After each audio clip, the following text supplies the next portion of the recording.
Yo tout le monde, c'est Game68240 pour une nouvelle vidéo. Dans cette vidéo, je vais vous montrer comment utiliser votre téléphone, votre tablette Android ou alors votre iPad ou même votre iPhone en tant qu'écran secondaire sur votre PC. Le tout gratuitement, simplement et de meilleure qualité possible. Donc avant de commencer le tutoriel, je vais vous présenter un petit peu ce qu'on peut faire avec ça pour ceux qui ne comprennent pas le principe de l'extension d'écran. Simplement, vous voyez la fenêtre que j'ai ouverte actuellement sur mon bureau, je vais pouvoir la prendre et la glisser-déposer vers l'écran de mon téléphone. Donc je vais faire plusieurs petites coupures en vous montrant l'écran du téléphone et l'écran du PC pour avoir une vidéo à peu près potable. Donc là vous voyez pareil l'écran, la fenêtre d'Action Mirrorless, je vais pouvoir la prendre et la glisser déposer de l'autre côté. Et je vais pouvoir faire ça avec toutes les applications possibles et tous les logiciels également. Donc bien sûr il y a aussi un truc qui est un gros point positif, c'est par exemple le fait que l'écran du téléphone, étant donné que c'est un écran tactile, va être reconnu pour votre PC en tant qu'écran tactile. Du coup, vous pourrez contrôler votre souris ou toutes vos pages avec votre doigt ou un stylet, comme si votre PC était un PC tactile. Donc c'est vraiment un gros point positif en plus. Donc bien sûr, ça va de soi, il vous faudra simplement un câble USB, c'est le seul matériel qu'il vous faudra. Donc pour ça, simplement, vous allez connecter votre téléphone avec le câble USB à votre PC et c'est tout, rien de plus simple. Après, il faudra passer aux deux applications nécessaires. Donc évidemment, il va falloir une application pour le téléphone et une application pour le PC.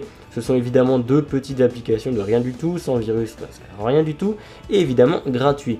Donc une seule petite chose à propos de laquelle il faut que je vous parle, simplement l'application est gratuite, mais au bout de 10 minutes, ils vont vous afficher un petit message d'erreur. Ne paniquez pas, même si le message d'erreur dit qu'au bout de 10 minutes, il faut acheter l'application pour pouvoir continuer à utiliser justement le petit logiciel. Alors pour ceci en fait, ce qu'il faut savoir, c'est que ce n'est pas l'application qui sera bloquée, donc il ne faudra pas obligatoirement l'acheter. Comme vous le voyez à l'écran, le message vient justement d'apparaître au moment où j'en parle. Donc là ils me disent acheter pour avoir la version illimitée. Donc bien sûr la version n'est pas bloquée, c'est simplement le temps de diffusion de votre second écran. Pour ceci c'est très simple, vous allez faire continue, vous allez sortir le truc, vous allez aller dans le multitâche, vous allez fermer l'application, le PC va se déconnecter, du coup vous allez avoir plus qu'un seul écran, et vous allez simplement la rouvrir. Donc si je fais tomber le téléphone, ça va pas être top. Donc vous la rouvrez simplement. Voilà, donc là le PC se reconnecte. Et vous voyez sur l'écran que l'écran est bien retourné en extension d'écran. Et que je peux bien de nouveau remettre ma fenêtre de ce côté. Donc voilà, c'est très simple et au bout de 10 minutes ça va recouper. Donc c'est le seul petit défaut qu'on peut reprocher à cette application. Mais c'est la meilleure en son genre qui est gratuite. Puisque vous pourrez du coup utiliser l'écran de votre téléphone ou tablette en résolution maximum. Donc moi pour ma part c'est un écran Full HD que j'ai sur mon téléphone, donc je peux faire une extension d'écran en 1920 par 1080 pixels. Et si vous avez un écran 2K par exemple sur les Galaxy S6, vous allez pouvoir streamer en 2K, bien sûr en 60 images par seconde. Alors on va commencer tout de suite. Vous allez devoir installer d'abord l'application Splashtop VRX X Display Free. Donc comme je dis free, c'est pour au bout de 10 minutes ça va couper et il faudra la relancer. Si jamais vous voulez acheter la version, vous pourrez l'avoir en illimité. Mais franchement moi pour ce que j'en fais, ça me dérange pas de la relancer toutes les 10 minutes. Vous allez simplement l'installer et la lancer. Alors il y a une manipulation à faire une seule fois. Si vous n'avez pas activé le débogage USB, ils vont vous afficher un petit pop-up lors du premier lancement et vous dire comme quoi qu'il faut activer le débogage USB. Du coup vous allez cliquer sur OK et ça va vous amener dans le menu de paramètres de votre téléphone. Vous allez ensuite scroller un petit peu vers le bas et trouver l'option qui s'appelle USB debugging ou alors débogage USB, ça dépendra du nom de fonction de votre version d'Android, et vous allez activer cette option de débogage. Vous allez ensuite faire retour et l'application va se lancer normalement. Puis un écran va apparaître, donc l'écran que je vous mettrai à l'écran actuellement. Vous allez voir cet écran qui veut dire simplement que votre téléphone est en attente de connexion. Vous allez d'abord, avant de le connecter, bien sûr, quand il y a écrit toujours ceci, vous allez télécharger l'application pour PC. Donc pour Mac c'est le bouton de gauche, pour Windows c'est le bouton de droite. Vous allez cliquer dessus, le télécharger, c'est vraiment très rapide, et vous allez l'installer. Lors de la première installation et du premier lancement, ils vont vous dire que vous allez devoir redémarrer votre ordinateur. Alors vous allez simplement cliquer sur redémarrer. Et il va redémarrer votre ordinateur en installant un petit plugin, ou je ne sais pas trop ce qu'il installe, mais ce n'est pas une connerie, n'ayez pas peur de ça. Ça va simplement installer un petit driver qui va vous permettre de connecter votre téléphone. Une fois que ça a été fait, vous allez pouvoir redémarrer votre ordinateur, enfin il va redémarrer tout seul, et relancer ce petit logiciel. Vous allez ensuite pouvoir choisir le framerate, donc c'est le nombre d'images par seconde. Vous allez pouvoir mettre en low, il me semble que c'est 15 images par seconde, en normal c'est du 30 images par seconde, et en height c'est du 60 images par seconde. La qualité, vous pourrez la mettre en normal ou en height, il n'y a pas grand chose qui change. Donc à partir de là, une fois que vous avez choisi ces options, vous allez pouvoir connecter votre téléphone. Donc automatiquement il va switcher sur l'écran secondaire et se mettre en tant qu'écran 2. Il peut par exemple y avoir un bug sur votre téléphone qui va faire apparaître plein de lignes sur votre écran, des lignes grises.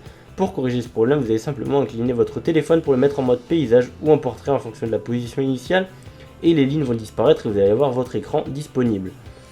Donc ce petit souci, d'ailleurs j'ai oublié de le dire en début de vidéo, si vous mettez votre téléphone en mode paysage, enfin en mode portrait, vous voyez que l'écran se mettra en mode portrait et qu'il va s'adapter automatiquement, et si vous le remettez en mode paysage, il va se remettre en mode paysage automatiquement et la résolution va évidemment s'adapter toute seule.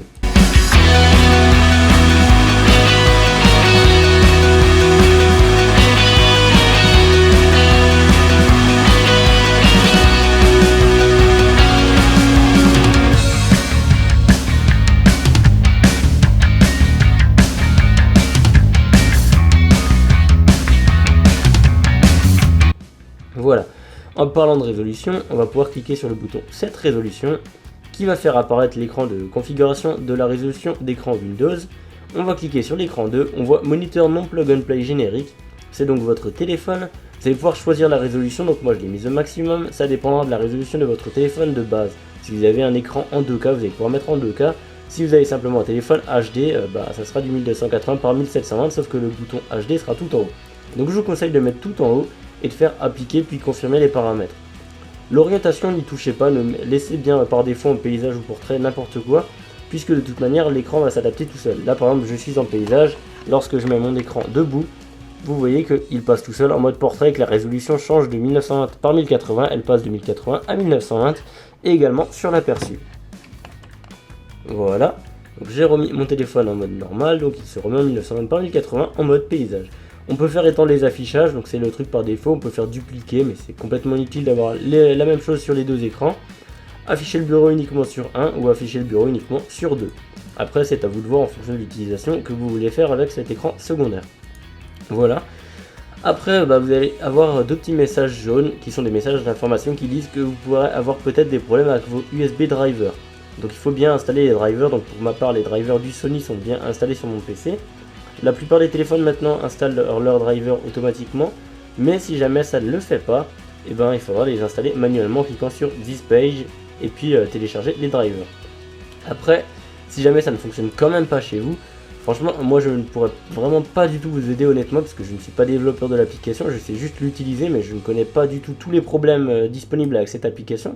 Donc ça ne sert à rien de me dire dans les commentaires c'est de la merde, ça marche pas. Moi je ne fais que vous présenter l'application, pour ma part ça fonctionne très bien. Donc toutes les personnes chez qui ça fonctionne, n'hésitez pas à le dire en commentaire. Ceux qui ont des problèmes, peut-être que d'autres gens en commentaire pourront vous aider. Mais sinon moi franchement je ne sais pas du tout d'où vos problèmes pourront venir. Voilà. Donc c'est tout ce que j'avais à dire pour cette petite vidéo. J'avais testé 3 autres applications, ou 4 il me semble. D'autres étaient payantes, d'autres ne fonctionnaient pas, d'autres faisaient planter le PC ou le téléphone. Et celle-ci est vraiment la meilleure que j'ai trouvée. Donc n'hésitez pas à me prendre directement celle-ci. Les deux liens seront dans la description pour la version, pour l'application PC et l'application Android. De toute façon il vous faudra les deux. Donc les liens comme d'habitude dans l'espace lien. C'est tout ce que j'avais à dire pour cette vidéo. N'hésitez pas à liker la vidéo un maximum, à la partager un maximum si elle vous a plu, si elle vous aura aidé, car ce tutoriel est vraiment franchement très utile pour avoir un deuxième écran de dépannage pour aucun euro, donc rien du tout, c'est gratuit et ça fonctionne très bien. Donc n'hésitez pas d'ailleurs à aller voir également la page Facebook qui sera dans la description, et je vous dis à plus pour de nouvelles vidéos. Ciao. Until your tongue like it's your blood.